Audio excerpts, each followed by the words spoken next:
Oh boy, time now for another exciting episode of Mr. Nailsin's Wednesday Comics. And I'm continuing on here with Absolute Superman, which started off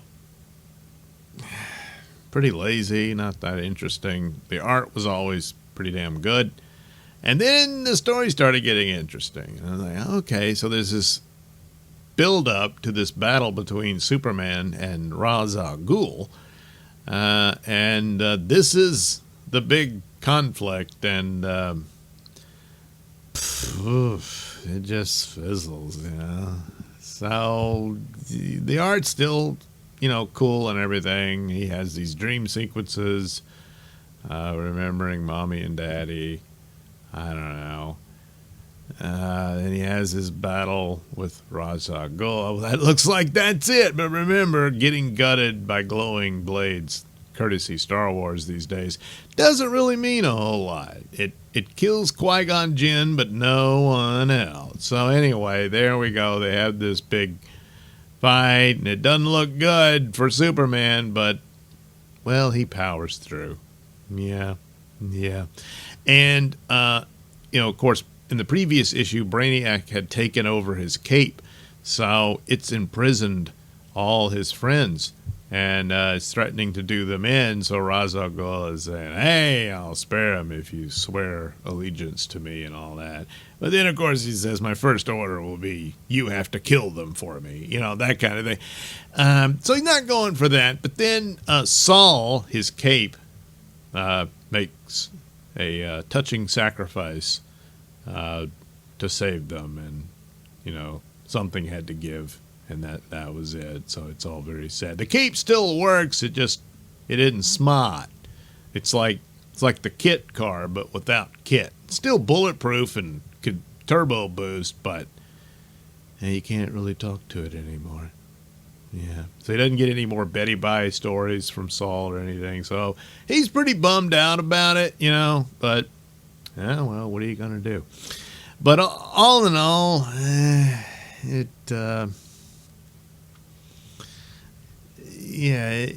fizzled. It wasn't that great. Now, the follow-up, story-wise, is a little better.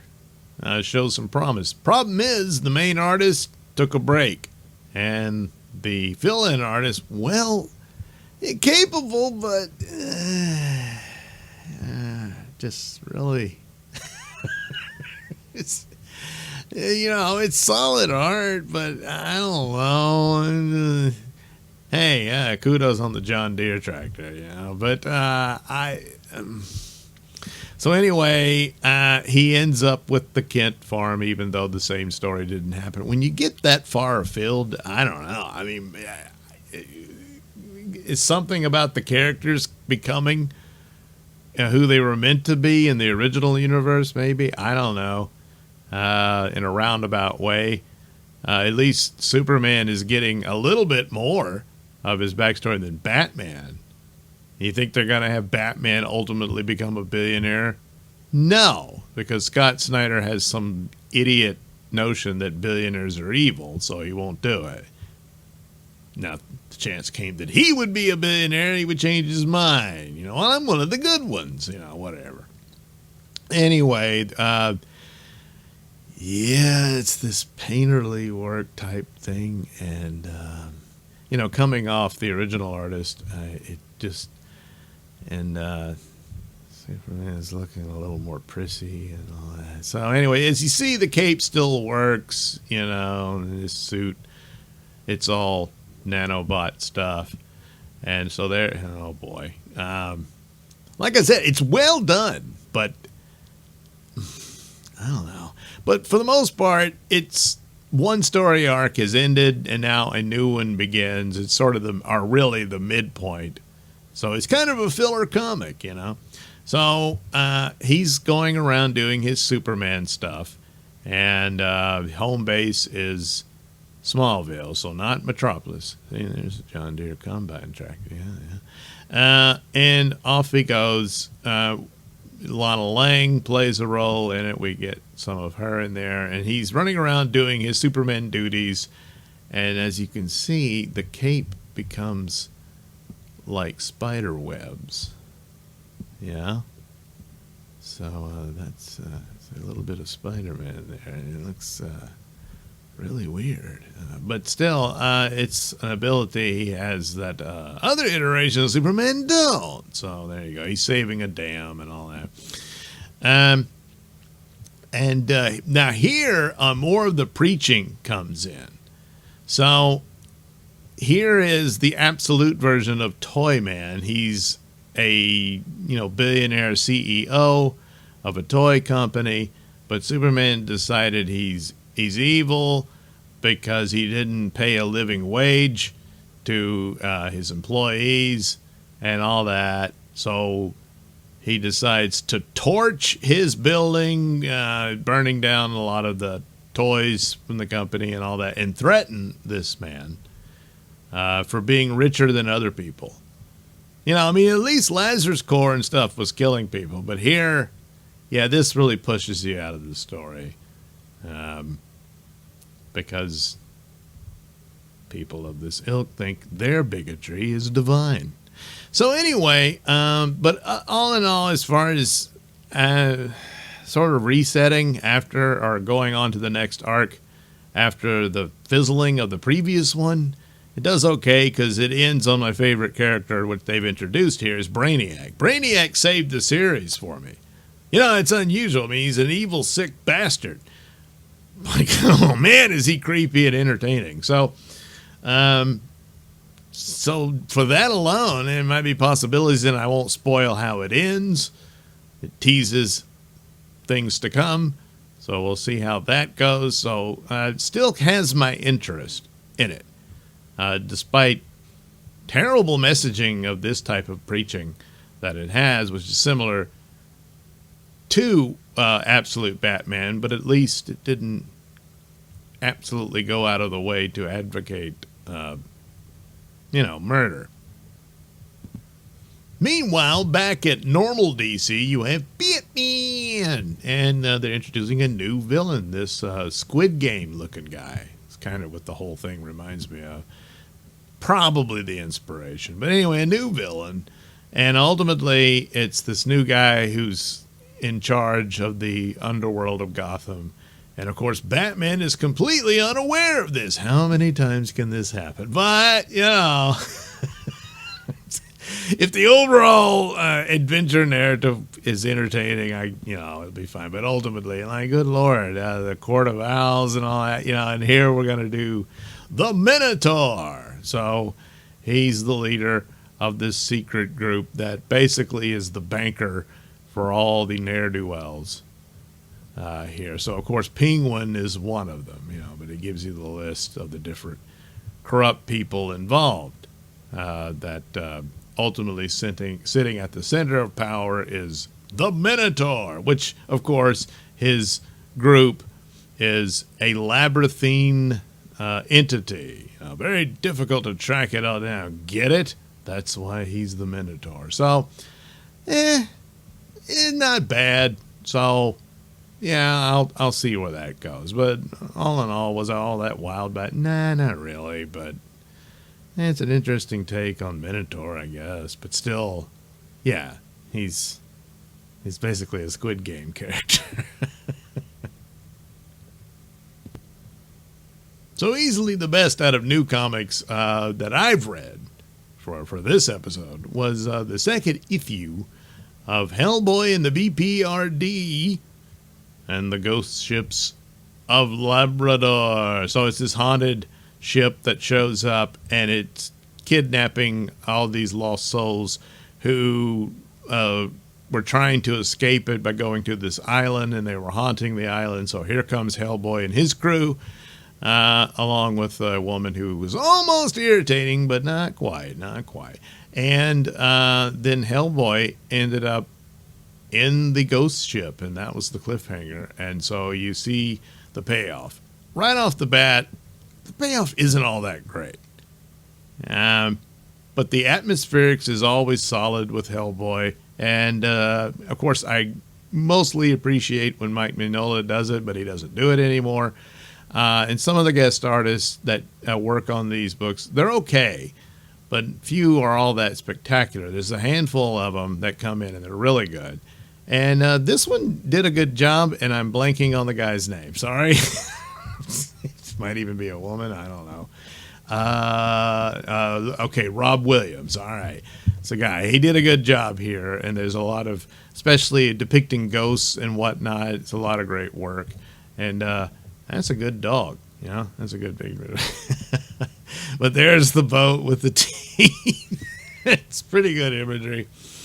And of course, Abe Sapien, you know, he's basically the Aquaman of the team, but he tries to go get Hellboy from the ship. But of course, it's a ghost ship. So there it is. There it is. Oh, it was there. Yeah. Will Hellboy escape? Well, you'll have to read it and find out. But here he is. He's stuck on the ship with all the ghosts. See? That's well done, too. So, you know, very good usage of a lot of black ink and haunting ghostly imagery and all that. All the hallmarks of the Hellboy series.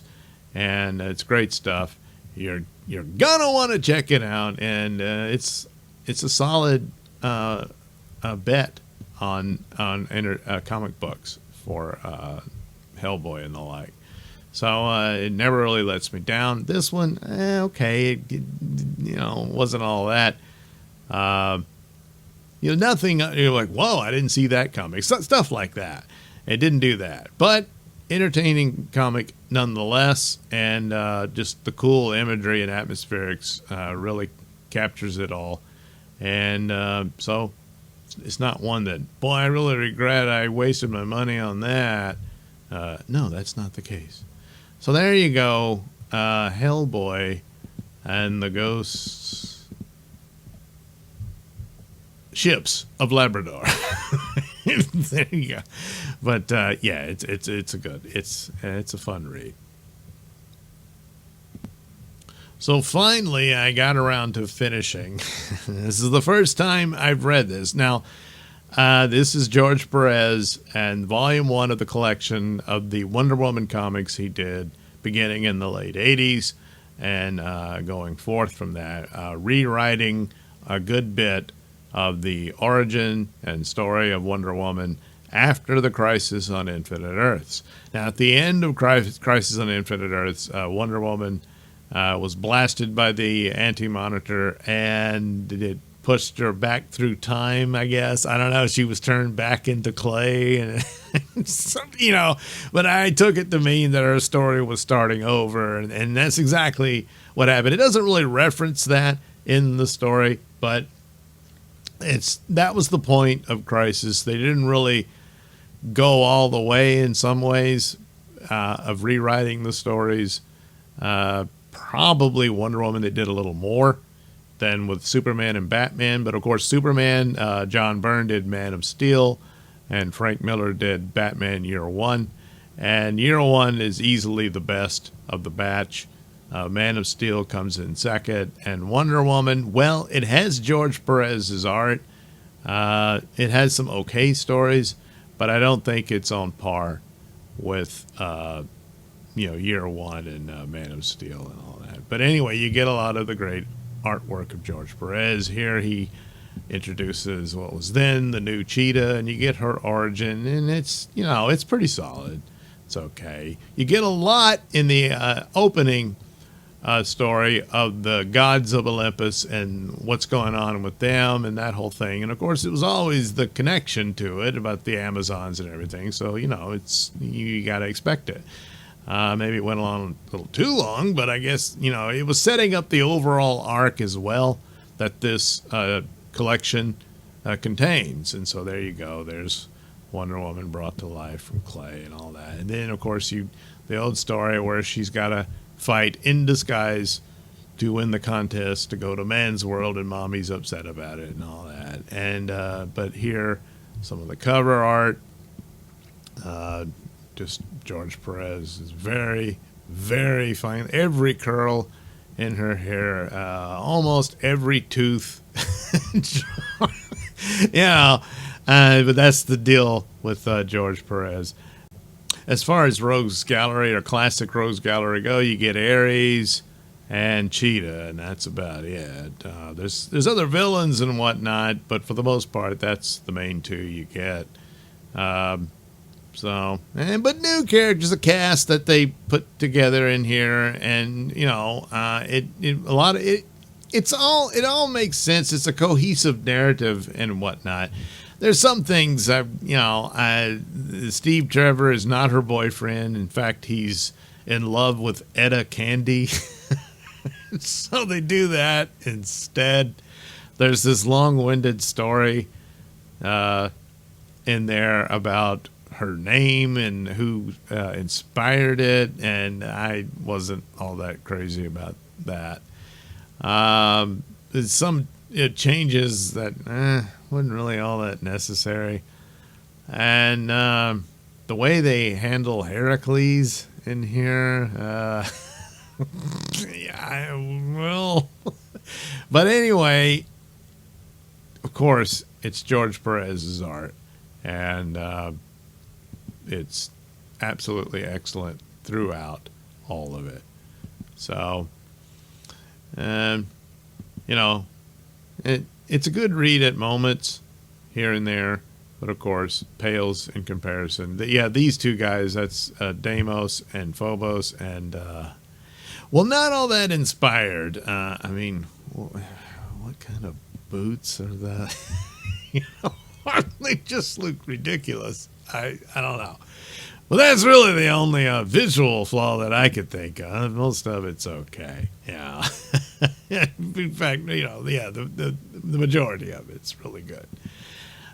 This one, Time Passages. Good Lord. I guess this one is like the filler issue in there. And a lot of that, boy, I complain about DC Comics events today where it interrupts a series, but completely honest, that's nothing new. They kind of, in some instances, would do it better in the old days. But here, she's in the middle of her own very serious story dealing with the underworld and all this stuff.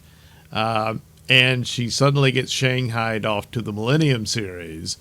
And then has to come back. I mean, she's forced to leave her mother, possibly dying, to go fight this other mission with the Justice League, and then picks up where she left off after that. So, I mean, it doesn't really work that well, but anyway, they did this full issue where you're reading letters and journals and stuff like that, and a girl's diary, and the print. And of course, now in my old age, the print is so small. It's in case I literally had to get a magnifying glass to read it. But even with even reading it, it's just like, oh God, it's still going on. It had lots of images of George's work, but oh my God, was that a slog, And ultimately, I didn't think was all that necessary to do it to that extent, But it too covered instances of, but at least it didn't cut into the story as much with that of where she met up with the Justice League and stuff like that. Whereas the Millennium stuff really cut into her story in her own comic. So anyway, it holds the position of classic because of it. It was upon mostly George Perez and his artwork, redefining Wonder Woman, and gone through some reboots since then. But this one was probably one of the first that was a serious undertaking following Crisis, in which they were going to start over. They didn't really, and maybe it would have been better if they had, but some elements, and I just mean start over in that you're kind of letting go of the past continuity, and like a handful of things you could maintain that previous issues had done, but ultimately you're just modernizing things to give them a I don't know, a little over 10-year run before you kind of do it again. And most of the time you do it in a soft manner. You don't have to have a massive event to explain it all. But anyway, that's what they were doing at the time. And there was a lot of trouble for it, especially they put themselves in the position where they got rid of their multiverse, but that gave explanation that was more suited for the characters for Earth 2 and stuff like that.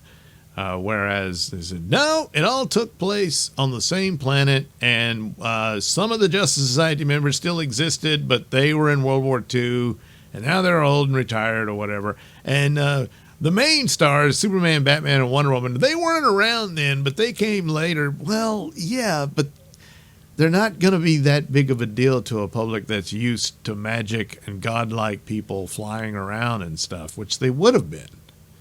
You know, they can say, well, it was an era that came and went, and it was gone for a while. So that's why Superman's such a big deal when he shows up. It really doesn't work that way. You know, if you're going to have a Justice Society fighting in World War II, then Superman's a member of it, and he's a guy of World War II era. You know, oh, well, we can't do that and have him in the modern era. It wouldn't work entirely. I mean, Lois Lane would be long dead and stuff. Yeah, so that's why you separate it like that. Yeah. And, I mean, the sales they were getting there, they probably scoffed at, but today they'd kill for. You know, so it wasn't really that serious of a problem they had to correct. Now that they brought multiverse back, they go nuts with it. Every time you turn around, there's another alternate universe. No, there was just really two. There was three, and if you count the Shazam world, that's four. But that was it. You know, you might mention another one here and there, but it was a one-off. But what are you going to do? But anyway, this was George Perez's revamp of Wonder Woman. It's got its moments. It's got its great art and stuff like that. But ultimately, of course, Batman reigns supreme, and Man of Steel comes in second, with Wonder Woman in third place as far as the reboots from the late 80s. I don't know if there was any other. I mean, there was new issues of Justice League and stuff like that. And, of course, Wally West became the Flash, but they didn't really reboot it. They just acknowledged that Barry Allen had been the Flash, and now he's dead, and Wally West takes over. So, I don't know. But for the big three, that's the ranking. That's in my humble opinion, of course. So, anyway, there you go. There's some comic books that I, looked at. And now I talked about it. For you. The people. So, I'll do it again on the next one.